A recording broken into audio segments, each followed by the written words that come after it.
नमस्कार आप सभी को। कैसे हैं आप लोग? होपफुली आप लोग भी काफ़ी अच्छे होंगे। आज शुभ नवरात्रा का प्रथम दिन है। माँ जगत जननी से यही प्रार्थना है कि आपके जीवन में हमेशा खुशी बने रहे और हमेशा खुश रहें। बहुत बहुत शुभकामनाएं नवरात्रि की। आज हम बात करेंगे रिजर्व बैंक ऑफ इंडिया के लेटेस्ट गाइडलाइन पे, जो कुछ गाइडलाइंस पिछले महीने अप टू डेट की गई है, जिसमें सबसे प्रथम गाइडलाइंस है प्री पेमेंट पेनल्टी की। जो पिछले महीने में रिजर्व बैंक ऑफ इंडिया ने जो प्री पेमेंट पेनल्टी होती है, मतलब लोन को समय से पहले चुकता करने में जो पेनल्टी बैंकों द्वारा चार्ज किया जाता है, जिसको रिव्यू किया गया है।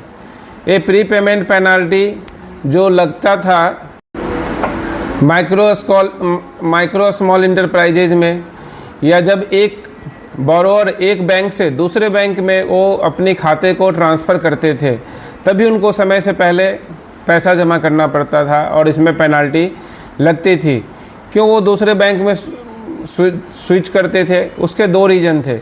या तो वो लोअर इंटरेस्ट रेट के चक्कर में दूसरे बैंक शिफ्ट करते थे, या तो टर्म ऑफ सर्विस के चक्कर में दूसरे बैंक में स्विच करते थे, जिसको रिजर्व बैंक ऑफ इंडिया ने रिव्यू किया है और कुछ प्रपोज्ड गाइडलाइन उन्होंने सजेस्ट किया है। जो भी उनके रेगुलेटेड एंटिटी है, रेगुलेटेड एंटिटीज सारे बैंक्स, आरआरबी, कोऑपरेटिव बैंक्स, जो भी आरबीआई के अंदर रेगुलेट होता है, उनको रेगुलेटेड आरबीआई द्वारा रेगुलेट होता है, उन्हें रेगुलेटेड एंटिटी कहा जाता है। जो गाइडलाइन उन्हें सजेस्ट करी है वह जनवरी 1-26 से लागू होगा। जो कुछ महत्वपूर्ण गाइडलाइन इस प्रकार है। जो भी बैंक्स है वो अपने सारे फ्लोटिंग रेट ऑफ इंटरेस्ट लगने वाली लोनों और एडवांसों पे जो प्री पेमेंट पेनल्टीज है वो चार्ज करेंगी, जिसमें लोन दो प्रकार के हैं। एक तो बिजनेस पर्पस के लिए, एक बिना बिजनेस पर्पस के लिए। जो बिना बिजनेस पर्पस के लिए हैं, कोई भी इंडिविजुअल्स को लोन दिया गया है जो बिजनेस पर्पस के लिए नहीं है, और वो ऋणी यदि खुद लोन लिया है या किसी लोन में जॉइंटली अप्लाई किया है, तो उसमें किसी भी प्रकार का प्री पेमेंट पेनल्टी चार्ज नहीं होगा। दूसरी कंडीशन है कि जो भी बैंक वो बिजनेस पर्पस के लिए किसी भी इंडिविजुअल या माइक्रो स्मॉल इंटरप्राइजेज को लोन दिया है, और यदि वह लोन कॉमर्शियल बैंक या urban cooperative bank tyre 4 level की इंस्टीट्यूशंस के द्वारा प्रदान किया गया है, तो इसमें किसी भी तरह का प्री पेमेंट पेनल्टी नहीं लगेगा। यदि वही loan RRB, local area bank और urban cooperative bank tier 3 level के द्वारा फाइनेंस किया गया है, तो इसमें 50 लाख तक के लिमिट पे कोई प्री पेमेंट पेनल्टी चार्ज नहीं होगा। इसमें एक और बात ध्यान रखने योग्य है, जो हमने अभी बात करी है बिजनेस और विदाउट बिजनेस पर्पस की लोन के लिए। इसमें लोन का जो रिपेमेंट किसी इरिस्पेक्टिव ऑफ सोर्स, जिस भी सोर्स से किया हो, या without any lock in period या विथ लॉक इन पीरियड, जिसमें मिनिमम लॉक इन पीरियड भी डिफाइंड है और उससे पहले भी पेमेंट्स किया हो, तो इन पे कोई प्री पेमेंट पेनल्टी नहीं लगेगी। जो हमने अभी लोन टू बिजनेस। अब दूसरी स्टेज है प्री पेमेंट चार्जेज की, term loan and cash credit account. ये टर्म लोन अकाउंट्स में यदि जितना अमाउंट्स पेमेंट्स करना है, रिमेनिंग अमाउंट्स जो बचे हैं, केवल उसी पे प्री पेमेंट पेनल्टी चार्ज किया जाएगा। In case of cash credit and overdraft account, किसी भी कंडीशंस में जो सैंक्शन लिमिट है उससे अधिक पे प्री पेमेंट पेनल्टी नहीं ली जाएगी। और यदि बोरोवर ने कैश क्रेडिट और ओवरड्राफ्ट के अकाउंट में बैंक्स को पहले से इंटीमेट कर रखा है कि इस अकाउंट को हमें रिन्यू नहीं करवाना है, तब भी उस केस में हम प्री पेमेंट पेनल्टी चार्ज नहीं करेंगे। यदि बैंक अपने लेवल पे किसी कारणवश कस्टमर को इंटीमेट करना पड़ता है कि you have to close the account, तो उस केस में भी प्री पेमेंट पेनल्टी चार्ज नहीं होगी। अब बात आती है कि प्री पेमेंट पेनल्टी की डिस्क्लोजर्स कहाँ होती है। ये सारे बैंकों का दायित्व है और आरबीआई ने सख्त हिदायत दी है कि वो प्री पेमेंट पेनल्टी को क्लियरली उनके सैंक्शन लेटर में मेंशन करें और एग्रीमेंट में भी यह नियमित रूप से लिखा जाना चाहिए। दूसरा, उन्होंने की फैक्टर स्टेटमेंट, जो आरबीआई का कंप्लायंस है, जो की फैक्टर स्टेटमेंट है, उसमें भी प्री पेमेंट पेनल्टी चार्जेज को क्लियरली मेंशन करना है। आरबीआई द्वारा दूसरा अहम रिव्यू किया गया है जिस पे ऑल इंडिया फाइनेंशियल इंस्टीट्यूशन पे लागू होता है।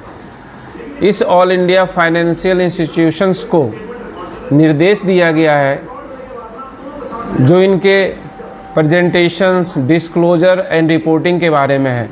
ऑल इंडिया फाइनेंशियल इंस्टीट्यूशंस 5 है इंडिया में फ़िलहाल: NABARD, SIDBI, NHB, EXIM bank and national institute for bank and infrastructure development. ये 5 इंस्टीट्यूशन है जिसको अब इंडियन अकाउंटिंग स्टैंडर्ड के हिसाब से, जो हमारा AS 21, 23 एंड 27 है, इनके तहत इनको सारे रिपोर्टिंग बाई एनुअली, मतलब साल में 2 बार मैंडेटरी कर दिया गया है। साथ में कंसोलिडेटेड प्रूडेंशियल रिपोर्ट्स भी सबमिट करना है जो इनकी एसेट क्वालिटी को दर्शाता है।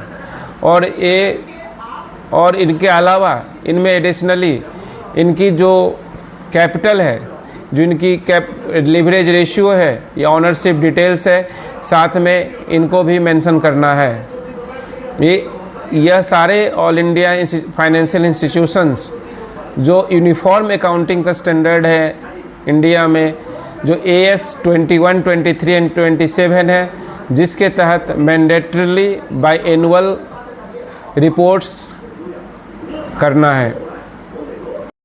तीसरी बड़ी अप टू डेट है आरबीआई की, जिन्होंने जो भी फाइनेंशियल इंस्टीट्यूशन है या रेगुलेटेड एंटिटीज़ है इंडिया में, इनमें उन्होंने हार्मोनाइजेशंस लाने की प्रक्रिया पे जोर दिया है, जिसके तहत जो भी बैंकिंग स्टेटमेंट है पार्टिकुलर बैंक का, like balance sheet, profit and loss account, ये सारे को हार्मोनाइज करके एक सिंगल प्लेस पे अवेलेबल कराया जाए, जिससे मॉनिटरिंग्स में इजी होगा और डाटा एक्सेसिबिलिटीज भी इजी होगा, जो पब्लिक डोमेन में डिस्क्लोज करना है। चौथी अप टू डेट है, आरबीआई ने ATM and white level ATMs के बारे में FAQ जारी किया है, जिसमें काफ़ी डिटेल्स में जो फेल्ड एटीएम ट्रांजैक्शंस या minimum number of transaction at ATM के बारे में जो कस्टमर के डिस्क्लोजर में जानकारी लाने हैं, इसको FAQ के तहत पब्लिक डोमेन में रखा गया है। अगली अप टू डेट है, आरबीआई ने जो बेसल 3rd कैपिटल रेगुलेशन की मास्टर सर्कुलर थी अप्रैल 1, 2025 के, जिसके तहत बैंक को उन्होंने जो भी रेगुलेटेड एंटिटीज़ है उसको परमिट किया है 3 इंटरनेशनल रेटिंग एजेंसी को, जिसमें है Fitch, Moody, Standard and Poor's, for the purpose of calculation of risk weight to claim on different foreign entities for the purpose of capital adequacy।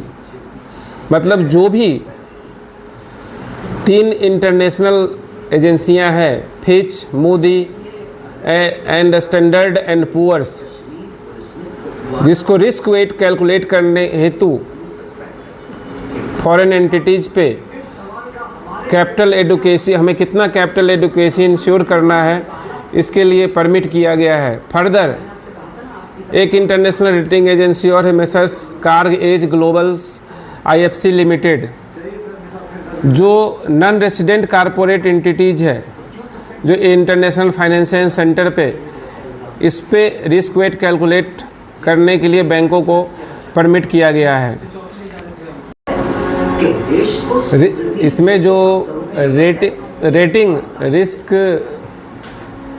Risk weight mapping जो messrs global Care Edge global IFC limited द्वारा किया गया है, यदि वो rating category AAA है तो वहाँ 20% रिस्क वेट है, AA है तो 30% वेट है, यदि A रेटिंग है तो 50% रिस्क वेट है, यदि BBB है तो 100% रिस्क है, BB एंड उससे नीचे है तो 150-100% रिस्क वेट है, जो आप याद रखेंगे। अगली अप टू डेट पे हम बात करेंगे RBI master direction on collateral free loan, like credit flow to micro small enterprises या एग्रीकल्चर्स लोन या एग्रीकल्चर गोल्ड लोन या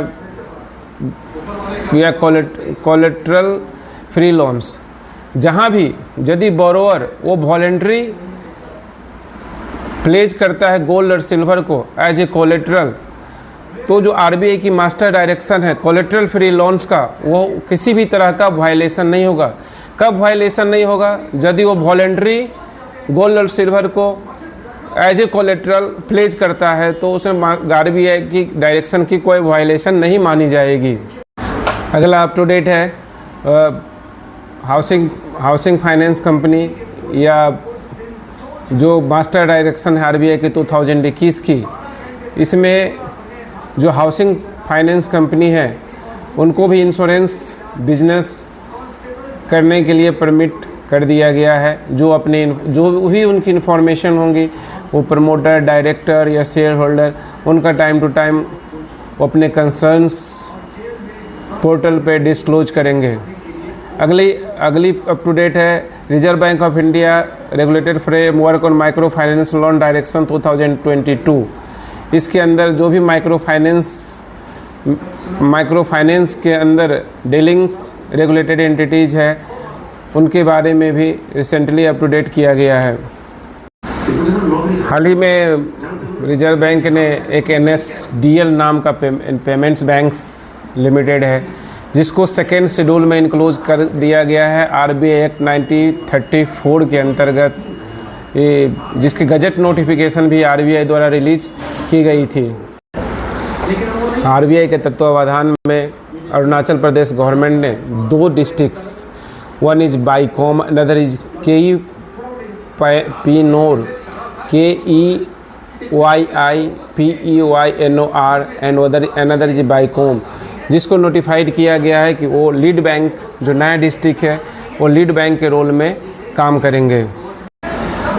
RBI ने एक आम लोगों के लिए फिर एक बहुत ही महत्वपूर्ण अप टू डेट लेकर आया है अंदर micro small and medium enterprises के तहत, जो गवर्नमेंट ऑफ इंडिया का काफ़ी अहम सेक्टर माना गया है और क्रेडिट फ्लो को बढ़ाने का सबसे आसान और सुविधाजनक भाया मीडिया है जो माइक्रो स्मॉल इंटरप्राइजेज है, जिसके तहत हाल ही में कुछ रिटेल्स एंड होलसेल ट्रेड को भी प्रायोरिटी सेक्टर लैंडिंग में इंक्लूज किया गया है। और बैंक को उन्होंने सख्त हिदायत दी गई है कि वो बैंकों का नया क्रेडिट फ्लो नियम के तहत जो भी आवेदन रिसीव्ड होता है उनकी टाइम को प्रॉपर रिसिप्ट किया जाए, कब उनका सैंक्शन हुआ, कब रिजेक्शन हुआ, कब डिसबर्समेंट हुआ, उनकी एक्टिविटीज़ की क्या मॉनिटरिंग है, क्या हेल्प लग सकती है, मतलब overall development of the credit under the micro small and medium enterprises.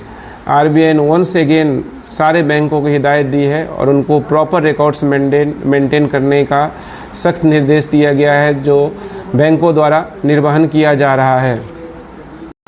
Ahmednagar merchant cooperative banks and Devgiri Nagarik Sahakari bank limited Chhatrapati Sambhaji Nagar को सेकेंड शेड्यूल में शामिल किया गया है अंडर RBI एक्ट 1934।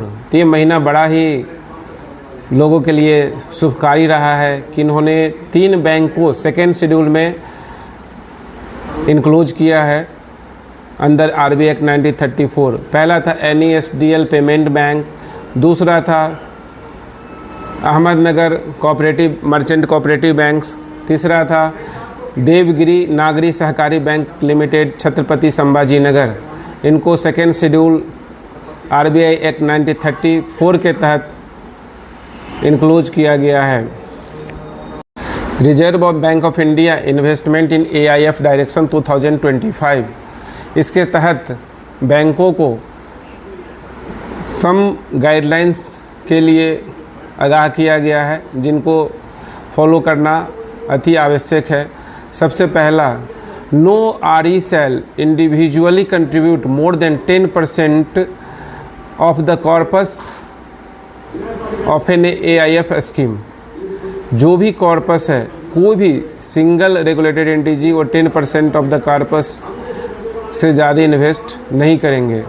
दूसरा, यदि कलेक्टिवली कंट्रीब्यूट करता है, मतलब more than 1 RE regulated entity contribute करता है, तो इन केस में 20% से ज़्यादा कॉर्पस का नहीं होगा। ये हमें ध्यान रखने योग्य बातें हैं और इस पे अमल भी करना बैंकों द्वारा निर्धारित किया गया है। यदि फर्दर तीसरी गाइडलाइन है इसमें AIF के तहत, यदि किसी भी रेगुलेटेड एंटिटी द्वारा किसी भी AIF कॉर्पस में 5% से ज़्यादा इन्वेस्टमेंट है और वह investment down stream in A debtor company है, तो उनको 100% प्रोविज़न उसके कॉर्पस के प्रोपोर्शनेट इंश्योर करना है।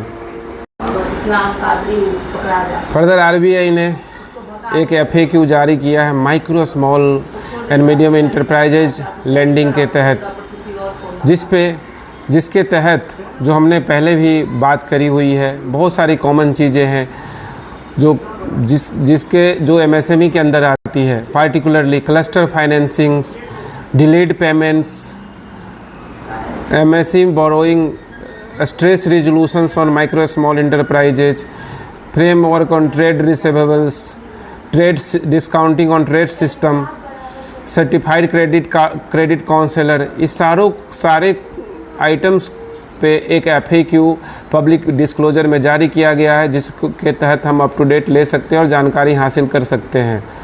बहुत बहुत धन्यवाद आप सभी को समय देने के लिए। शुभ रात्रि, धन्यवाद।